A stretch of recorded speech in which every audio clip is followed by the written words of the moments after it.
video that's to run. Maybe?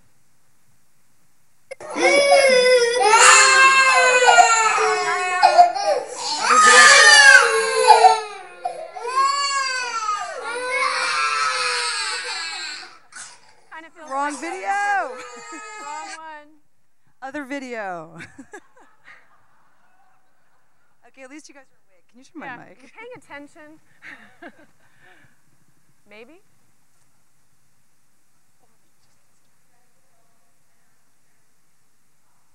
Okay. Well, good morning. Nothing like waking up to a few crying babies to get us going for iMoms. Anyways, I'm Kate Thorpe, and I'm very pleased to be with you today and for the next couple of days discussing this very powerful consumer, the iMom, and all the things that she's capable of and that she's doing, and how we can best access her as well in our attempts to better our brands and move our product. I'm going to head on into defining her. The video's ready, you can roll it if you're looking for a gap. No. Okay. First of all, we want to start and put some shape around this person. And so some data. And Sam's going to laugh the whole time through, which is going to make this even more difficult. Just here to throw Kate off her game. Yeah. But, you know, also, as an aside, I am an iMom. I have 3 children. My daughter is 11, and I have twin 9-year-old boys. And I was running a few different companies all through that period of time, as Marty was so kind in my introduction. And really through the thick of it, with all of the technology, you know, coming to bear, not just in the tech sector and news, but really into lifestyle to the mom, and not just being entertainment, but becoming a utility and something that was critical to get everything done that needed to be done. What we know about her, you know, there are many, many huge stats. Okay, so this one is going to center as much as we could on moms, but this stat gets even bigger when you just talk about women. It goes all the way to $5 trillion and 80% of the country's wealth. But if you look at this subset, it's pretty profound what the woman with family is accomplishing within the consumer market.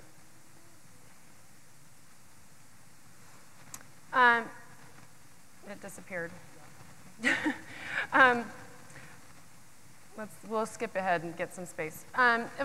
So a bunch of the other, you know, these are things that you guys know. I know that you all are servicing this category, speaking to this target, and maybe just a few of you are looking at this target.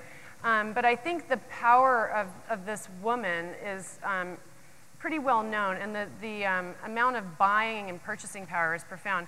I always like to talk about car purchases. So 65% of new cars are purchased by women. And if you look at the influence of a car purchase, you get almost to 90% of all car purchases. Long ago are the days where you would see a woman sprawled out on a car to sell it, right?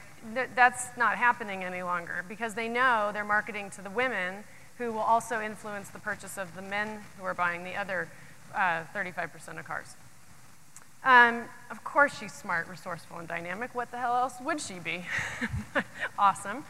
And she's relying on digital to get this amazing amount of stuff done, right? She's running a household, possibly also working full-time, if not part-time, and still communicating and being a family member, a friend, a resource to her other moms, schools, teachers, the list goes on and on. So she's seeking solutions to support this lifestyle. And technology and digital is near and dear to her in making that happen. 62% shared resources among knowledgeable peers. We know they're sharers. I mean, women talk, right? We talk. We talk and talk and talk and talk. And we like to talk, and we like to share, and we like to tell people what we like. And we also like to tell people what we don't like. But for the most part, digital has allowed for the good stuff to get more mileage than the bad stuff, right? So feedback to brands, you got all of the, rants and the whines, and everybody would take the time to write that letter, but very few would take the time to write the, wow, you did something really good, or I like this letter. Well, now that burden is lifted, and women, do this on a daily basis, whether through a Facebook post, tweeting, or just simple email communication, texting, and live on a phone call, possibly. And it is a form of escape. There is entertainment, there is shutting your mind off or transitioning. There is waiting in the car for them to finally get out of ballet, and if they're a girl, chatting, getting that working already as a young woman. And then lastly, I want to talk to you about the Mombassador angle on this. And I think that, as I've said, we're highly communicative, and we are resourceful, and we seek to support each other and others outside of the moms community as well. And there are some interesting stats that were released by Performix and with ROI Research, and I found them really interesting. And let's go through just a couple of them and see what you think. Recommended brands and companies versus social network sites. And this is moms versus women in general, so the likelihood of propensity to do such. So basically taking this subset and seeing how much more they do it than just a female in general. Discussing brands on social networking sites after seeing an ad elsewhere.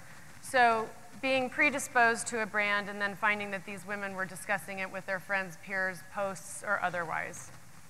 And again, same.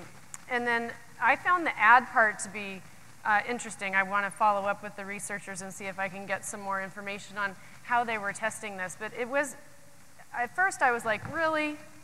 I've run ad agencies, I've been the client. I'm like, I hadn't really thought about this subset clicking more ads than women in general, let alone posting something about them after being predisposed to brand advertising. But on Facebook, I have to admit, and I don't know if Deborah is here, Deborah Williamson, in the room? Not, oh, there you are. So about 2 years ago, I saw Deborah's face on a Nabisco ad on Facebook, and I took a screenshot of it and sent it to her and said, oh my God, they're abusing you. This doesn't seem right, just to snap your profile picture off your Facebook profile and put it in an ad. And she wrote me back and she goes, I don't mind, I really like the product, so I'm a fan, so I'm okay with it. And that was a really big moment, at least for me, to realize how far we had come in a very brief period of time of associating ourselves and things that used to be separated from the products that we used in our representation of ourselves, especially within profile pages and social communities. So I think that those things are getting even more play now. And then I want to hand off to my co-host, Samantha Ski. And I want to say, that this woman is incredibly busy, right? And so I think, a nice jumping off point here is just to discuss how do you harness, if this person is so valuable here in our marketing and advertising, how do you harness her in such an overloaded community? Kate? I could ban that for you.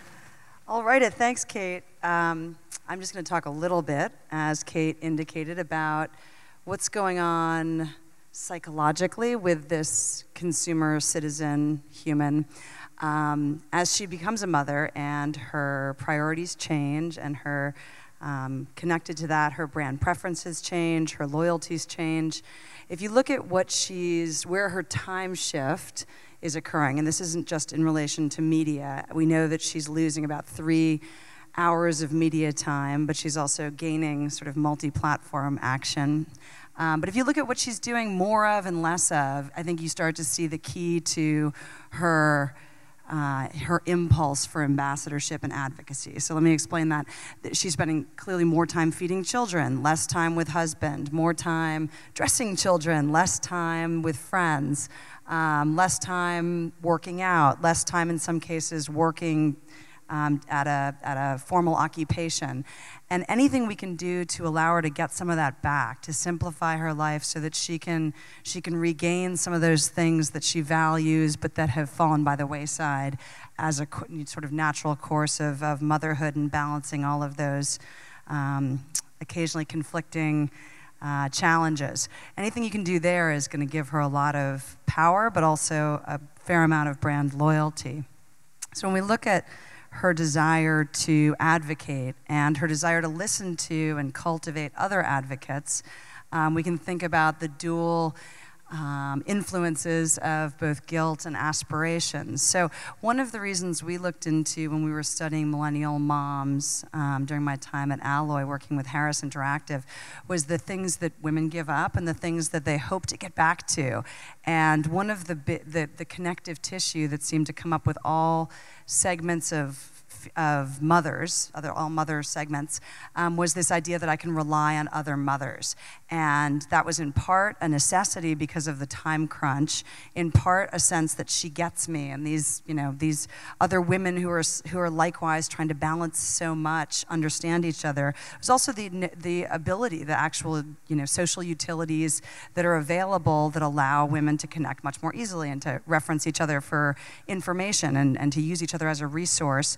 And then that feeling that if I rely on other women to tell me what to do with my 2-year-old who's having a night terror, then I too should contribute when I have an answer. So it's a really powerful network and sort of community impulse that drives this advocacy and is typically trusted. So allows for much more of it and I think a deeper and deeper trust. So if we're going to do a little moment of profile as we wrap up here of an iMom who is a very close friend of mine and just one of those representations of someone who's using technology and digital to lead sort of 3 lives in parallel. She also is a mad Mombassador. She got me my job at Recycle Bank because she interviewed the founder and then called me up and suggested this is where I should leave my other occupation and move to this place because they're doing good while doing well. She also gave me a great tip that helped me a ton in my last round of reviews with staff, which is from her upcoming book that's being published in September by Hachette. The tip was to decouple salaries from performance when you're doing reviews, and there are lots of reasons that has served me well, because sometimes the news on one is great and the news on the other isn't so great. And then finally, she also suggested that my family use Aquafresh Extreme Clean Foaming toothpaste, which I still actually don't like, but because JJ recommended it, I feel like I should like it, and I will come around to liking it, so we continue to purchase that product. So when you think of this type of woman who has 3 children under 3, produced in 3.5 years, and no twins, you have a very powerful potential advocate. You also have a lot of competition for attention. If you can harness her and get through to her by providing sort of a simplification of her lifestyle and giving her real utility and real meaning, and the ability to do all the things she does better, then you have, again, an incredibly powerful advocate. But you guys already got a little sneak peek at what you're competing with. But what you're competing with, if we go for the video, this is JJ's home life. She's super together in her workplace, and this is just a typical morning. Come on, guys, rock that video. It's a typical morning in Brooklyn, trying to get out the door. It's babies, cue the crying babies. And you might not think this is funny, but I do. Just look at how they're going. They're all crying. Like, look, one almost gives it up, and then he just won't. As a cat, you thought you lost him, and then he like really re-steamed. And then this one starts coughing like she's gonna die.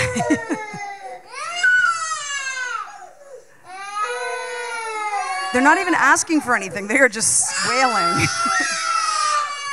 It'll end soon, don't worry. We're not gonna make you sit through this for too long.